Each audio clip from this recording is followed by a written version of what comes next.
All right, so back in the studio with Lisa Waters Lane. She comes each week and just shares her garden tips. What are we seeing?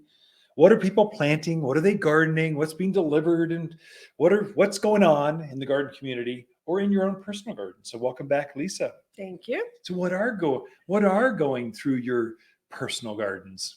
Personal gardens? Yeah, besides Scotty's.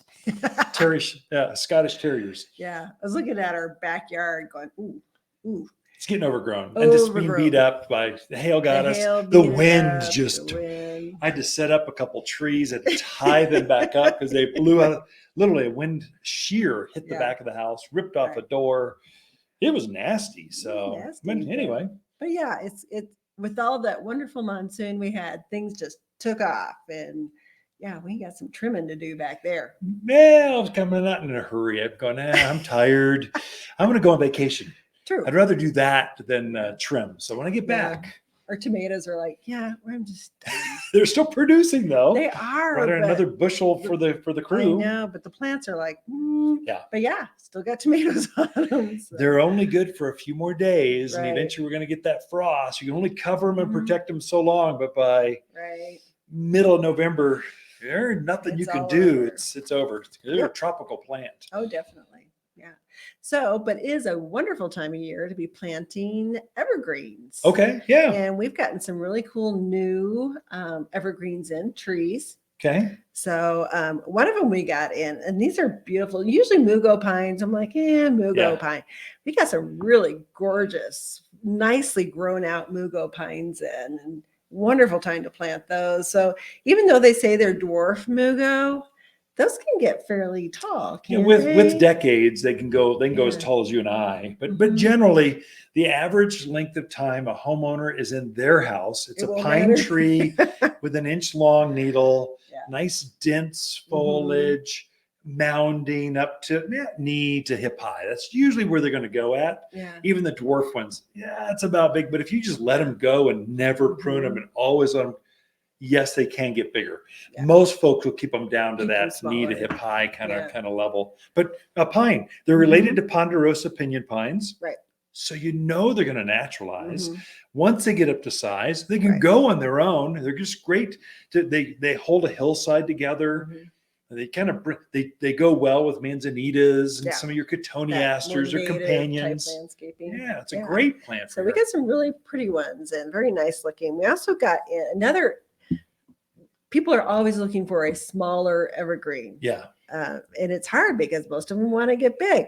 But we got a Bosnian pine, and that's a compact. Oh, that's unusual. Pine. Yeah, so it gets about 8 to 10 feet tall. Super unusual. Wow. Beautiful little trees, though. Very nice. It'd be great for those smaller yards or a courtyard or just someplace where you don't have a lot of room, but you want an evergreen. Yeah. They'd be perfect. It's called Compact Gem Bosnian Pine. So perfect. It's the first time we've had those. And the needle is regular, like it's 2 inches long, 2-3 inches. So it's a long needle pine. Right. But it's got that central leader. So it's a nice straight trunk, branches swoop off of that. But it only gets up to just under 10 feet. Right. That's amazing. So it's bigger than an Alberta spruce. Correct. Which is kind of pint size, but smaller than, let's say, an Austrian pine at 35 feet. Right. So it's a good size. Be off the patio, entrance next to the driveway. It's perfect. That's unusual. It's a really nice. I was so happy to find those because they fill a key need that we have a lot of our landscapes. And I didn't look at them. How tall are those right now? In the ground, they'd probably be 4 to 5 feet. Oh, so those are probably, if it's dwarf. Yeah. Those are probably 8 years old already. Yeah, there's some pretty. That's wild to think about. 8-year-old plant finally got to the garden center. Right. That was planted in mid to like 2012. We finally got it here. Right. Yeah. So cool. We also got in some Oregon green pine. Yeah. Which is another pine that's a little smaller, stays on the smaller side. Nice green, dark green needles, kind of compact tree. So we got some more of those in kind of all sizes. So we have some great big ones, and then we have some smaller ones. So whatever you can lift and move, or your landscaper. Have your landscaper plant the big ones. Right, definitely. So lots of pretty ones of those. We also got in some really nice Arizona cypress. Oh, they're probably, I want to say 12 feet 12 In the feet garden tall. center, 12 Yeah. feet tall. Oh my gosh, you're Mhm. instant. You want to screen out a Beautiful. neighbor? Yeah. Plant an Arizona cypress, 12-footer. Yes. So these are beautiful. They're the regular Arizona cypress, but just really nice shaped trees, good color to them. Like you said, instantaneous wall already Yeah. going, nice screen in there. So. And you're okay to plant these folks. So you're tuning on, yeah. oh, they're talking. What are they talking about? It's below 60 degrees already. No, these plants, they prefer being Right. planted when it's cooler. The pressure is off. Mhm. You can plant them in spring. They're the most popular time to plant is in spring, Right. but they got that tender new growth. Mhm. They tend to dry out more. You got to be exact on the watering. Here you can kind of just guesstimate. Got a It'll little more still slop factor. succeed. It'll succeed. Yeah, so it's a Right. great time to plant. You get better growth next spring. Right. By far better. It's a by far better time to plant now than it is I would agree, in the spring or summer. especially for your pines and spruce. Oh yeah. We also got some single leaf pinion pine or single needle, whatever you want to say it. It says single leaf, and I'm like, there's no leaves on these. Why know. do they call it that? But it's a cousin to our native pinion pine. Little bit more grayish blue color to it. Yeah. Chubbier needle to it. Chubbier needle. But really cool if you're in doing native scapes, that kind of stuff. It's also there again, it's a very slow grower. So it's Yeah. not gonna, it's gonna be somebody else's problem. Yeah. It's a smaller tree. tree. Yeah. I mean, eventually 20, 30 years down the road, Yeah. they can get some size to it, but perfect little tree for now. They're less prone to get the Pinion Pine scale. And here's a real reason people plant that one, the single needle over the native What's the one. real reason? Well, it looks more voluptuous. It just looks chubbier, fuller. It looks healthy, but it's the one you get the pine nuts from. So Pinion Pine, when you go to a Pinion Pine nut farm, there's actually people that plant these.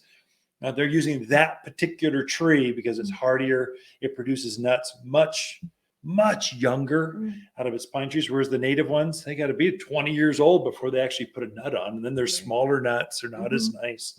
So if you're into harvesting pine nuts, that's the one you want. That's the one you want. Yeah. Did not know that. There you go. I learned something. Every day. I'm here for you, honey. Oh, wonderful. Vanderwolf Pine. So Vanderwolf is that, I always call it the teddy bear of the pine trees. Yeah, it's so it's soft. very soft, has a two-tone needle to it, Yeah. kind of a green with the silver. You just want to walk up and hug them when you see them. They're again a little bit slower growing of the pines, but just really pretty, a little different than the average thing that you see out here. So Vanderwolf, also called a limber, right? Limber? Yeah, pine? white pine. It's not really a limber. It's more of a white pine. I guess, yeah. It's a white pine variation. Okay. You sure? Limber's the one that grows down the valley that gets all the rust up here. So you don't really want that. sure? And we don't want that going over the airwaves where people go, oh, I'll go to the valley and buy one of those limber pines up here. And it's dead in 5 years. That would be Don't buy plants down in not the valley, not Prescott Valley. I'm talking about Phoenix. Those flatland desert nurseries. Don't buy plants down there and bring it up here. They will suffer. Okay. But Vanderwolf Pines, Okay. buy them from Waters Garden Center, and There you go. they're going to perform super well. Deodar Cedars. We've got some nice, they're again different sizes, smaller ones up to big ones. So you can pick and choose what works best for you. But Deodar is great for here. It's amazing. It's a If you need a big super plant, evergreen. it's Yeah, ginormous. it gets huge. Yeah. I always tell people, give it room. Yeah, give it'll it be bigger room. than your house. I don't care what size house you have. It'll be bigger than that for short order. Right, Yeah. right. And we got our big Austrian pines for the fall. Our fall Austrian pines are in. Beautiful. That's another really good screen tree. If you're looking for something fast growing, not a lot goes after it, pretty easy to take care of. Yeah.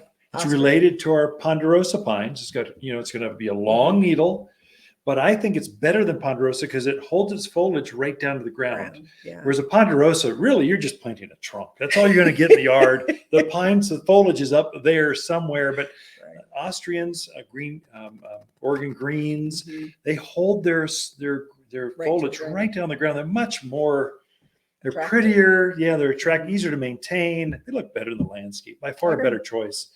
Ken and Lisa Lane, the Mountain Gardeners, helping you plant more plants that stay green in your yard after this.